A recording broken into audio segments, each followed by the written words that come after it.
안녕하세요. 6월 21일 월요일 새벽 예배를 하나님께 올려드립니다. 기도하십니다.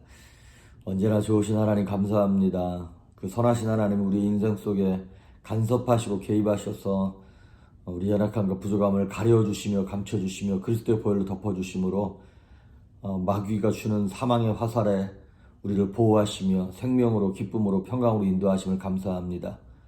주의 명령이 영생임을 깨닫고 오늘도 빛 되신 하나님의 말씀, 진리이자 생명 되신 주님의 말씀을 붙잡고 승리하고 일어서고 담대할 수 있도록 이 시간 성령으로 기름 부어 주시옵소서. 감사드리옵고 예수님의 이름으로 기도했습니다. 아멘. 우리 찬송, 예찬송가 364장, 새찬송가 338장 내 주를 가까이 하게 함은 찬양하십니다. 내 주를 가까이 하게 함은 십자가 진 같은 고생이라 내 일생 소원은 그 찬송하면서 주께 돌아가기 원합니다. 내 고생하는 것 옛야고비 돌베개 베고자 갔습니다. 꿈에도 소원이 늘 찬송하면서 주께 돌아가기 원합니다. 천성에 가는 길 험하여도 생명길 되라는 은혜보다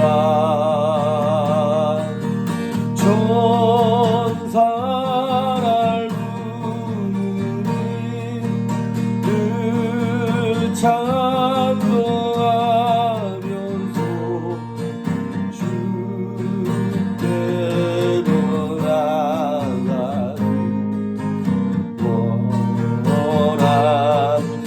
원합니다. 야곱이 잡게요 일어나무 돌다를 쌓은 것 본받아서 숨질 때 되도록 늘 찬송하면서 주께 떠나가기 원합니다.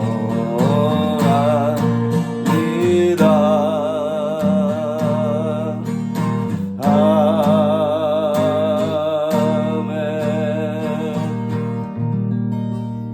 아멘. 오늘 우리에게 주시는 말씀은 사도행전 14장 19절에서 28절에 있는 말씀입니다. 사도행전 14장 19절에서 28절에 있는 말씀까지 봉독해 올립니다. 유대인들이 안디옥과 이고니온에서 와서 무리를 충동하니 그들이 돌로 바울을 쳐서 죽은 줄로 알고 시외로 끌어내치니라. 제자들이 둘러섰을 때 바울이 일어나 그 성에 들어갔다가 이튿날 바나바와 함께 도베로 가서 복음을 그 성에서 전하여 많은 사람을 제자로 삼고 루스드라와 이고니온과 안디옥으로 돌아가서 제자들의 마음을 굳게 하여 이 믿음에 머물러 있으라 권하고, 또 우리가 하나님의 나라에 들어가려면 많은 환난을 겪어야 할 것이니라 하고, 각 교회에서 장로들을 택하여 금식 기도하며 그들이 믿는 주께 그들을 위탁하고, 비시디아 가운데로 지나서 밤빌리아에 이르러 말씀을 버가에서 전하고 아달리아로 내려가서 거기서 배 타고 안디옥에 이르니, 이곳은 두 사도가 이룬 그 일을 위하여 전에 하나님의 은혜에 부탁하던 곳이라. 그들이 이르러 교회를 모아 하나님이 함께 행하신 모든 일과 이방인들에게 믿음의 문을 여신 것을 보고하고 제자들과 함께 오래 있으니라. 아멘. 이제 벌써 6월 이제 21일 셋째 주입니다. 어제 주일날 이제 광고를 드렸던 것처럼 아직 확실하게 정해진 건 아니지만, 아마도 제가 이제 이 온라인으로 이렇게 영상으로 새벽 예배 하는 거를 7월 마지막까지, 7월까지만 지금 하려고 생각 중입니다. 그리고 이제 8월부터 새벽 예배를 이제 화, 수, 목, 금 하려고 이제 생각하고 있습니다. 물론 뭐 이 코비드 19이 수그러들고 뭐 변이 바이러스가 뭐 더 이상 이렇게 크게 기승을 안 부린다는 여러 가지 조건 하에 그것이 만족되어야 가능한 일이겠죠. 그래서 만약에 그대로 된다면 이제 우리가 온라인으로 해오던 이 영상 새벽 예배도 한 달밖에 안 남았습니다. 여러분, 이 한 달 남은 시간들 동안 다시 한번 마음을 새롭게 하고 말씀을 함께 나누면서 하루하루를 믿음으로 여러분의 영적인 삶을 잘 갖고 나가실 수 있기를 바랍니다. 자, 오늘 말씀을 보시면 지금 바나바와 바울이 이제 루스드라라고 하는 도시에서 안진뱅이를 고쳤어요. 그랬더니 막 동네 그 시내 사람들이 난리가 나서 제우스다, 신이다 막 추앙을 했었죠. 그때 바나바와 바울이 말려서 못하게 했습니다. 그러고 난 다음에 어디로 왔냐면 19절에 보면 유대인들이 안디옥과 이고니온에 와서 무리를 충동하니 그들이 돌로 바울을 쳐서 죽은 줄로 알고. 자, 루스드라에서 지금 막 기적이 나타나고 막 사람들의 마음이 열려가지고 복음이 전파되고 있는 와중에 안디옥, 여기는 이제 비시디아 안디옥이죠. 바나바 바울을 파송한 데는 수리아 안디옥이고 여기는 비시디아 안디옥이에요. 그 안디옥과 이고니온이 그 자기들이 걸쳐온데 거기서 유대인들이 바나바 바울을 잡아서 죽이겠다고 쫓아온 거예요. 그 멀리서부터 그 거리가 약 120km에서 130km, 그러니까 100마일 정도 되는 데서부터 그 옛날에 교통도 불편한데 바울과 바나바를 죽이겠다고 왔으니 여러분 와서 뭐 대충 방해하려고 온 거는 아니겠죠. 그래도 어떻게 했냐? 무리를 충동해서 그들이 돌로 바울을 쳐서 죽은 줄로 알고 시외로 끌어내치니라. 그 멀리서부터 와가지고 바울과 바나바를 돌로 쳐 죽이겠다면 대충 죽이려고 돌 던지지는 않았겠죠. 그리고 있는 힘껏 무리를 충동해가지고 정말 죽이려고, 아니 죽였죠 사실은. 그래서 돌로 쳐서 죽은 줄 알고 시외에다가 버렸다는 거예요. 끌어내쳤다고. 그러니까 우리식으로 말하면 쓰레기 소각장 이런 데다가 그냥 갖다 버린 거예요. 완전히 죽은 거죠. 그러니까 사도 바울은, 여러분 이게 지금 사도 바울이 1차 전도 여행입니다. 첫 번째 설교인데 이렇게 힘든 거예요. 얼마나 참 마음이 이렇게 뭐랄까요, 외롭고 힘들고 어려웠을까요?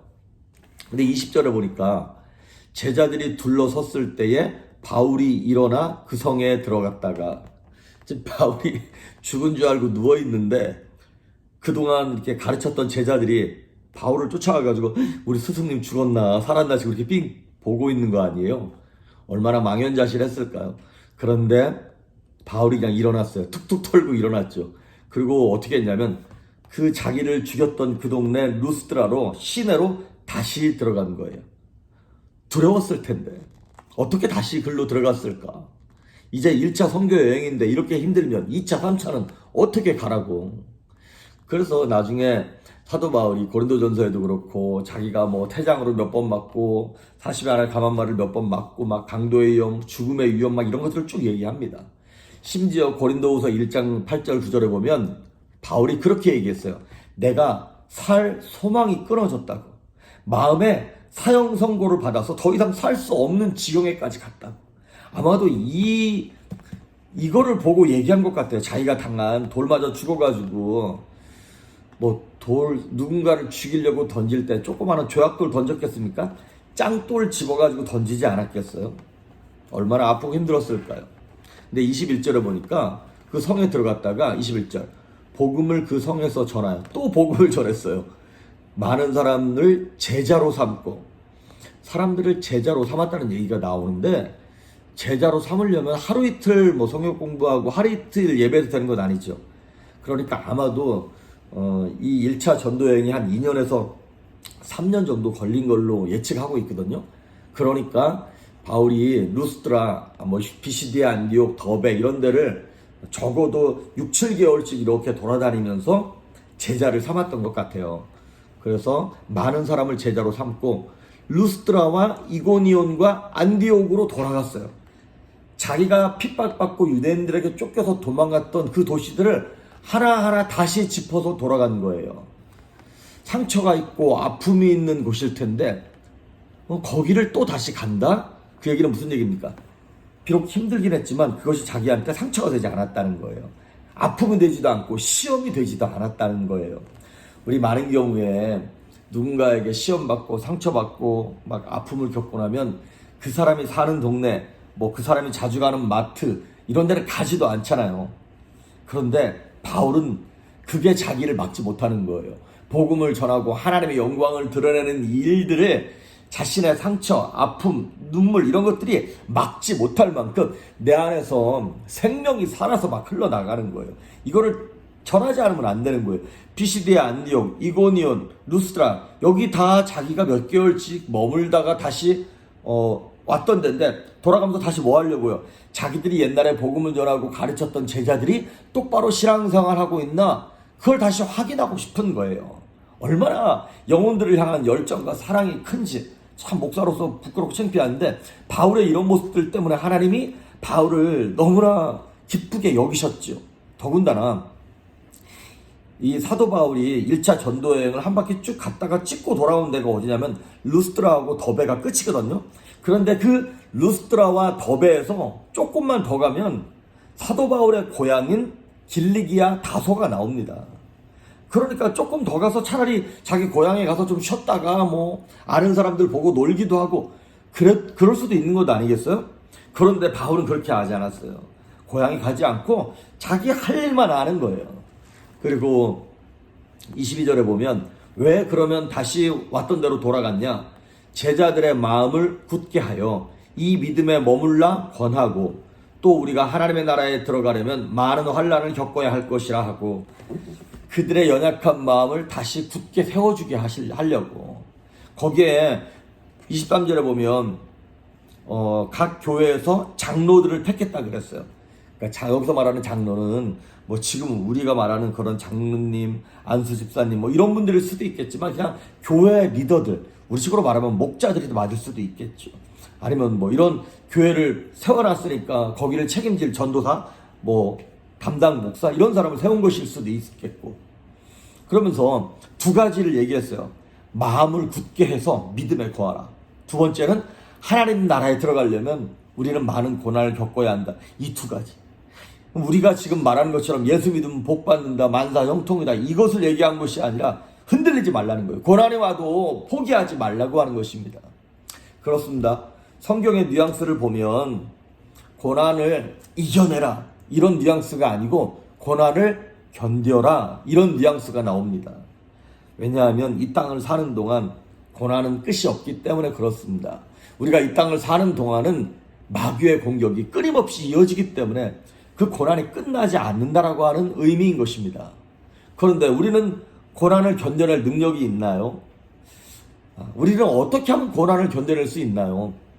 우리가 고난을 견뎌낼 수 있는 그 능력은 딱 하나예요. 뭐냐면 영광을 보기 때문에 그렇습니다.